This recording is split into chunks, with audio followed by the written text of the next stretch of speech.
शनिवार के दिन अगर शिव की आराधना करी जाए, शनिवार के दिन अगर शंकर को जल चढ़ाया जाए तो जिंदगी में व्यक्ति की कभी अकाल मृत्यु नहीं होती। महाराज गीता में लिखा है कि जितने समी के पत्ते डालें उतनी बार नाम और गोत्र बोले, पर आप ज्यादा बार भी ना बोल पाए तो अपना नाम गोत्र एक बार तो बोले। समी के पत्र का जल शंकर भगवान को समर्पित करें। शिव पंचायत का दर्शन करते करते एक पात्र रख लें, उस पात्र में उस जल को झेल लें, शमी के पत्ते आ जाएं तो आ जाएं, वो जल रख लें और उस जल को एक बोतल में भर लें। लगभग 15 दिन आप उस जल को जैसे शरीर पर तेल लगाते हैं उस तरह से पूरे शरीर पर मलना प्रारंभ कर दें। महाराज ज्यादा से ज्यादा 20 दिन, ज्यादा से ज्यादा 21 दिन या 1 महीना, इतने में शरीर ठीक होना प्रारंभ हो जाता है। कि आपके यहाँ अगर धन की कमी पड़ रही है, पैसा नहीं आ रहा, व्यापार नहीं चल रहा, दुकान नहीं चल रही, धंधा नहीं चल रहा, नौकरी नहीं लग रही, सर्विस नहीं लग रही, तो हमने बार बार आपको कहा है कोई दुकान आप डाल रहे हो, नया व्यापार चालू कर रहे हो और लग रहा है कि चलेगा कि ना चलेगा। पहले भी मैंने 2-4 दुकान डालकर देख ली, नहीं चली। अब नया डाल रहा हूँ, कर्जा कर डाल रहा हूँ, पैसे लाकर डाल रहा हूँ, चलेगा नहीं चलेगा। आम के पत्ते की भस्म मिल जाए, स्वस्तिक का निर्माण कर दो। फिर आप अंदर कोई पूजन करो ना करो, आपने कोई अनुष्ठान करा ना करा, यज्ञ पूजन करी ना करी, अगर आप प्रवेश भी कर गए, इतना आपके पास धन नहीं था और आप प्रवेश भी कर गए तो भी घाटे में नहीं जाओगे। शिव महापुराण की कथा का ये संवाद याद रखिए। लिंगपुर आम के पल्लव को जो वर दिया गया, तो आम के 21 पत्ते इकट्ठे कर उसको आग लगाकर उसकी भस्म तैयार कर शंकर भगवान के शिवलिंग पर शाम के समय प्रदोष काल में चढ़ा दीजिए वो भस्म, और उस भस्म को उठाकर लेकर आ जाओ, डब्बी में भर लो और गाय का घृत उसमें डाल लीजिए। जिस पुरुष नारी को चर्म रोग हो जाए, चर्म रोग, कहीं खुजली चल रही हो, कहीं दाने पड़ गए हो, कहीं चमड़ी सफेद लाल काली पीली जैसी पड़ गई हो, कहीं दाग हो रहे हो, चर्म रोग, कहीं खुजाल चल रही हो, तो और उस स्थान पर लगाना चालू कर दीजिए। 3 दिन में दांत खाज खुजली जो भी होगी मिटना प्रारंभ हो जाएगी। उसमें इतनी प्रबलता आ जाती है। शंकर को जो भस्म चढ़ी है, आम के पत्ते की भस्म का भी हमारा शास्त्र वर्णन करता है। उस भस्म को छान कर पीस कर उसकी कोई दुकान आप डाल रहे हो, नया व्यापार चालू कर रहे हो और लग रहा है कि चलेगा कि ना चलेगा, तो उसके लिए सबसे पहला काम करो, कम से कम दुकान खोलने के 7 दिन पहले आम के पत्ते की बंदरवाल बांधो। दुकान का मुहूर्त होने के 7 दिन पहले आम के पत्ते की बंदरवाल बांधो और कहीं आम के पत्ते की भस्म मिल जाए, वही भस्म जो आम के पत्ते 21 उठाए सूखे वाले, अलग से तोड़ के मत सुखाना, उसमें थोड़ा सा चंदन मिलाकर और उसी से सम्मुख में जहां 7 दिन पहले तुमने बंदरबल बांधी है, दुकान खोलने वाले दिन उसी आम के पल्लव की भस्म जो शिव पर चढ़ी थी उसी में चंदन मिला हुआ वो एक स्वस्तिक का निर्माण कर दो। फिर आप अंदर कोई पूजन करो ना करो, आपने कोई अनुष्ठान करा ना करा, यज्ञ पूजन करी ना करी, अगर आप प्रवेश भी कर गए, इतना आपके पास धन नहीं था और आप प्रवेश भी कर गए तो भी घाटे में नहीं जाओगे, व्यापार उन्नति की ओर ही बढ़ेगा, व्यापार बढ़ेगा। उसमें आम के पल्लव में अगर कामदेव छुप कर भस्म होते हैं तो शंकर मेरे आम के पल्लव को भी वर प्रदान कर देते, आम के पल्लव को भी शिव वर देते। शनिवार के दिन जो बेलपत्री के वृक्ष के नीचे जौ के आटे का चौमुखी दिया, सरसों का तेल डालकर, उसमें काली तिल डालकर, उसमें एक सफेद फूल डालकर बेलपत्री के वृक्ष के नीचे जैसे एक चौमुखी दिए को जौ के आटे के दिए को लगा दिया जाता है। जो व्यक्ति चिड़चिड़ करता है, जो व्यक्ति क्रोध करता है, जो व्यक्ति अपशब्द बोलता है, आड़ा टेढ़ा बोलता है, ताने देता है, ईर्ष्या रखता है, घर में चिड़चिड़ करे, पूरे घर को अस्त व्यस्त कर रखा है, उस व्यक्ति का नाम और गोत्र बोलकर मात्र एक दिया लगा दिया जाए, व्यक्ति अपशब्द कहना बंद कर देता है, उसका प्रेम प्रबल हो जाता है, उसकी ईर्ष्या समाप्त हो जाती है, उसकी नफरत समाप्त हो जाती है। हम आपसे बार बार कहते हैं ना, कई बार आपको कहा कि आपके यहाँ अगर धन की कमी पड़ रही है, पैसा नहीं आ रहा, व्यापार नहीं चल रहा, दुकान नहीं चल रही, धंधा नहीं चल रहा, नौकरी नहीं लग रही, सर्विस नहीं लग रही, तो हमने बार बार आपको कहा है एक दिया बेलपत्री के पेड़ के नीचे लगाओ घी का और एक दिया शंकर के मंदिर की चौखट पर लगाकर, बार बार आपको कहा, उस पर विश्वास रखकर लगाओगे, सुख मिलेगा, आनंद की अनुभूति होगी। श्री शिवाय नमस्तुभ्यम। सब बोलिए एक बार जमकर, श्री शिवाय नमस्तुभ्यम। प्रैक्टिकल जरूर करना, कहीं सियोर वाला महाराज झूठ तो नहीं बोल रहा। शास्त्रों की बातें जितने आस्था चैनल पर कथा सुन रहे हो, जितने फेसबुक और यूट्यूब पर सुन रहे हो, बहुत सावधानी से सुनना।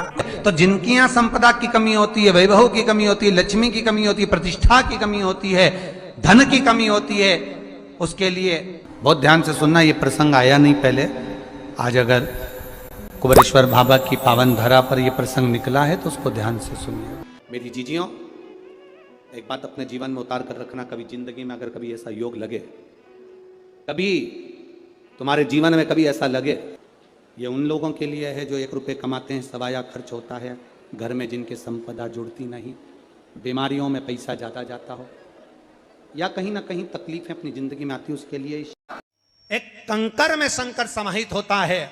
मैंने सुना शिव महापुराण में एक लोहे के टुकड़े को भी तू सोना बना देता है। मैंने सुना शिव महापुराण में एक कांच के टुकड़े को तू हीरा बना देता है।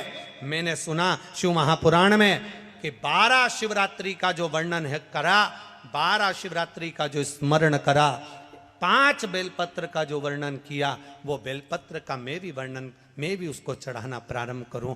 12 शिवरात्रि पूरी होगी, मेरा देव अधिदेव महादेव सुनेगा जरूर और मेरी झोली भरेगा जरूर।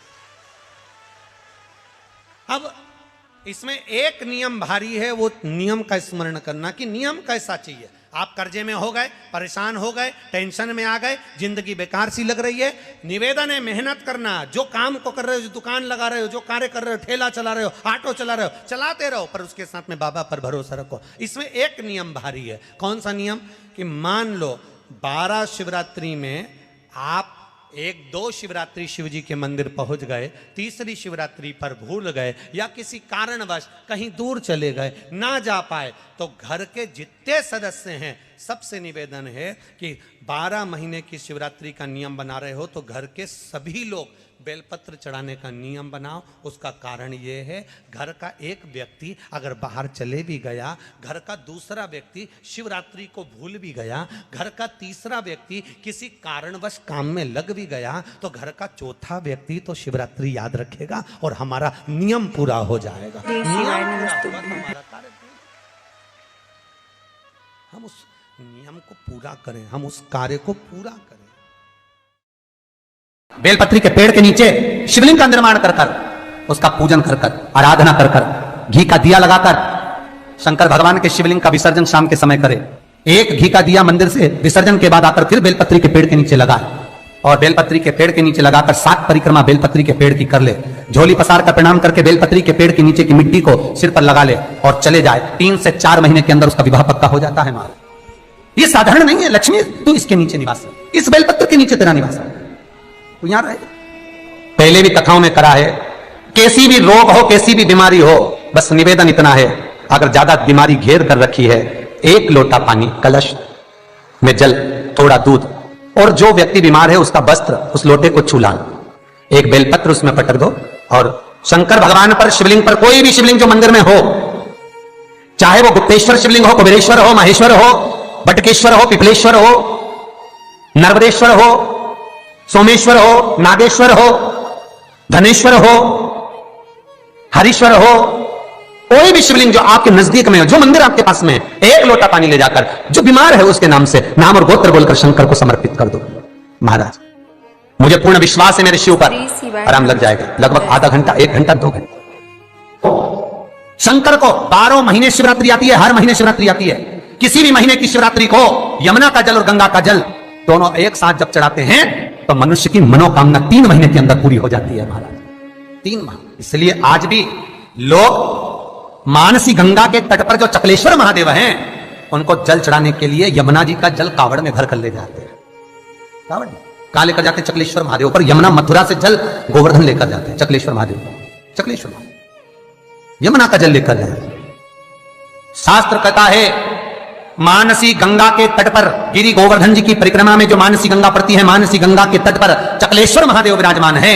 यमुना जी का जल भरकर जो प्रदोष के दिन चकलेश्वर महादेव को 3 बेलपत्र, 1 शमी का पत्र उसमें कलश में डालकर, 7 चावल के दाने उसमें डालकर जिस व्यक्ति से पैसा लेना हो वो नहीं दे रहा हो, रुपया अड़ गया हो, कहीं व्यापार में डूब गया हो, धन नहीं आ रहा हो, वो जल जो शंकर जी को चकलेश्वर महादेव को समर्पित कर देता है, उसका धन गया हुआ 6 महीने के अंदर उसके पास वापस प्राप्त हो जाता है। चकलेश्वर महादेव। मैं फिर निवेदन करूंगा, जीवन में अगर दुख है, तकलीफ है, कष्ट है ज्यादा, तो शमी वृक्ष की 108 पत्तियां, 133 पत्तियां, 111 पत्तियां, शमी वृक्ष की पत्तियों को लो, शंकर भगवान पर समर्पित करो, फिर जल चढ़ाओ, फिर समर्पित करो, फिर जल चढ़ाओ, फिर समर्पित करो, फिर जल चढ़ाओ। 133, 111, 122 जितनी बार बन सके समर्पित कर कर आपका दुख शिव से कहो, शंकर सुख देगा, ये पक्का सुख देगा। कई लोग कहते हैं भगवान शंकर को भांग प्रिय है।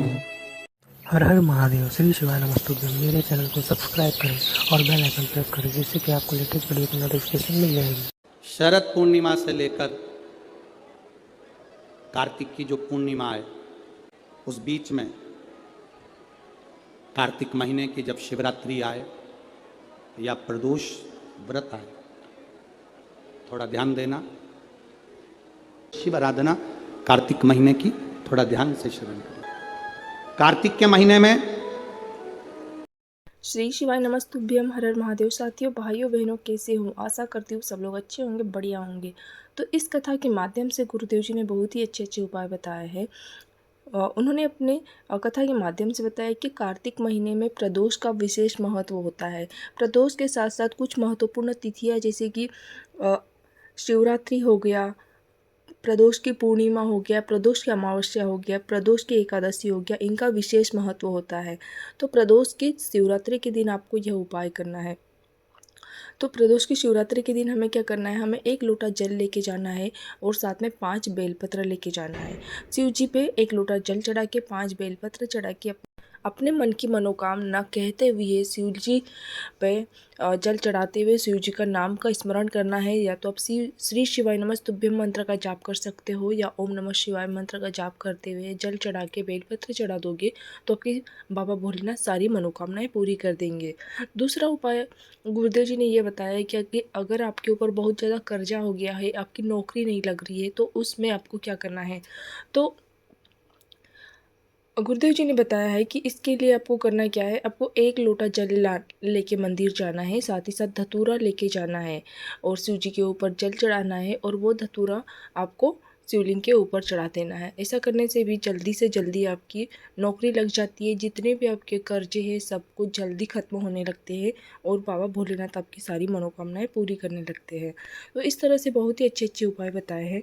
अगर आप लोगों को वीडियो अच्छा लगता है तो वीडियो को लाइक करना, शेयर करना, सब्सक्राइब करना। मिलते हैं अगले वीडियो के साथ। श्री शिवाय नमस्तुभ्यम। हर हर महादेव।